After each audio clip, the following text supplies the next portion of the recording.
What is going on, guys? This is Daniel, and in the first round, the Celtics swept the Sixers. And one of the things that stood out to me the most while watching this series was how good Brad Stevens was with his X's and O's, and how he adjusted from game to game.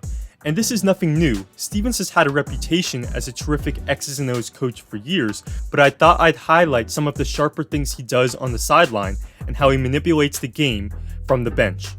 So, let's get to it. Let's start with offensive adjustments. And in Game 1, Philly came out with a very extreme defensive strategy where they would overplay the Celtics' perimeter players and force them back towards the basket. And they could do this because the Sixers center, here Embiid, would sag deep into the paint and would be ready to take away any cuts. And you'd especially see this from the Sixers when the Celtics were looking to execute some kind of off-ball screen with the ball on top. And here, for instance, as Hayward cuts, Embiid will tag him, resetting the 3-second call, and this defense in Game 1 did a good job of mucking up the Celtics offense and taking them out of their rhythm. Here we see it again. The Celtics look to set up a wide pin down, but Philly will top lock that and make it hard on Kemba. Meanwhile, Embiid is sagging in the paint, playing center field, and protecting the rim. And some of you may be thinking that's 3 seconds on Embiid, but the rulebook says there's no defensive 3 seconds if the defender's man has the ball. So as the Celtics set up their off-ball screens, if Tice has it as the facilitator, Embiid can sit in the paint as long as he wants because he's guarding Tice. And so this strategy took the Celtics out of some of their screening action, and because the Celtics centers are such reluctant shooters, Embiid could crowd the basket and protect the rim. Meanwhile, in Game 1, the Celtics did have some success in the pick and roll, where Embiid would drop below the level of the screen, allowing guys like Jayson Tatum, who shot 40% on off-the-dribble threes, to shoot this shot.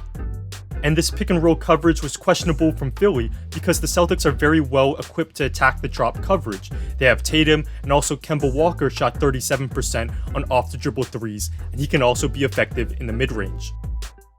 And so the adjustment Stevens made towards the end of Game 1 and then for the rest of the series was to go away from those wide pin downs that the Sixers had success top locking and instead go with more pick and roll action out on top and letting their guards make plays. And I thought Stan Van Gundy did a good job of explaining it on the Game 2 broadcast. Brad Stevens made an adjustment. He thought Philly's defense the other night with Embiid dropped into the paint and Philly playing on top of their shooters gave them problems.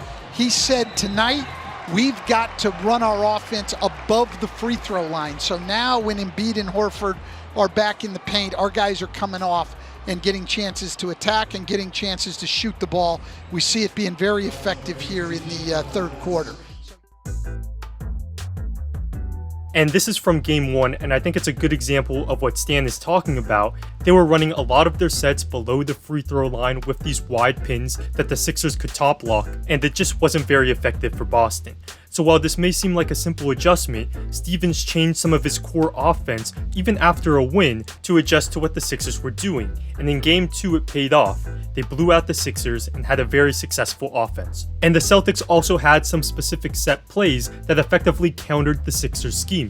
So here, for instance, this is the first play of Game 3, and Kemba will dribble at the corner, and because they know Horford will be in more of a deny here, they'll send Brown backdoor, and this play works because the paint is empty. Not only do the Celtics have their center Tice on top, but because he doesn't have the ball, he's not the facilitator on this play, and Embiid can't just sit in the paint or otherwise it'd be 3 seconds. So Brown got a dunk, and the Celtics were able to steal 2 points there, and here we see the set again. Most of it got cut off, but we see the backdoor from Brown with Tice on top, and they're able to draw a foul. And here's one more example of them running this play. So Kemba starts it with the dribble at, Brown cuts, but here he's not open, and so we see the progression as Tatum sets a ball screen for Kemba, and notice how Embiid is in the paint here off of Tice. So not good for the Celtics, right? Well, notice how Embiid goes back outside of the paint because of that 3-second call, and so when Kemba rejects the screen at the same moment, it frees up Kemba for a layup. Stevens also does a really good job of putting his players in the best positions to succeed, and I think a really good example of that is the last 6 minutes of Game 3, where the Celtics basically ended this series, and Stevens called some good plays for Jaylen Brown. On this first play, Brown comes off of a screen and then gets a handoff, and the idea is he's being guarded by Al Horford, who's not a perimeter defender. So let's get Brown on the move, and here Brown comes off of the handoff, Theis sets a good screen inside, and it's a layup. 2 minutes later, Boston runs the same play, and here Horford does make it tougher on Brown, but we still see the quickness advantage Brown has, and Horford fouls him. And this is how you exploit a mismatch. Brown had a favorable matchup against Horford, but if you simply give him the ball and say go to work, it's not going to do too much damage. But by putting him on the move and in better situations to succeed, Stevens got the results he wanted. Now we're back to the fourth quarter, and now Brown is the inbounder, and then we see Stevens has him receive a flare screen out on top, and this gets Horford closing out on Brown, and this is advantage Celtics, even if they don't score on the play. And with 2 minutes left, the Celtics continue to keep it simple. Brown comes up and sets a screen for Tatum, and this tests Horford's ability to help and recover, and sure enough, Brown pops open for an open three. Another way Stevens puts his players in good situations is with matchups, and a great example is by looking at the center matchups Boston wanted in this series. So they were okay with Theis being in at center versus either Embiid or Horford, but they only wanted Kanter in at center versus Embiid and Williams in at center when Horford was at center. And for good reason. They didn't want the 6'6" Grant Williams in at center versus Embiid, or the slow-footed Kanter in versus the shooting Horford. And while this probably is pretty simple, it's a good example of sound coaching, and the Celtics stayed diligent to those matchups, and it certainly played a part in Kanter being a plus 34 for the series and Grant Williams being a plus 13. And here we see versus Embiid, Kanter matches up adequately in the post, while Williams would just be too small. And conversely, if Kanter was matched up against Horford, Horford can give him issues on the pick and pop. But with Grant Williams, he's quick enough that you can just switch that ball screen and contain the play. Let's talk a bit more about defense, and let's just kind of bounce around a bit. So one way the Celtics were able to cause some chaos and trouble for the Sixers was with their zone defense.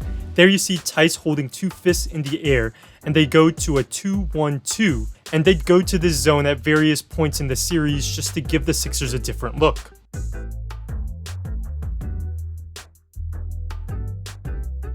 And the zone did a good job of junking up the game a bit.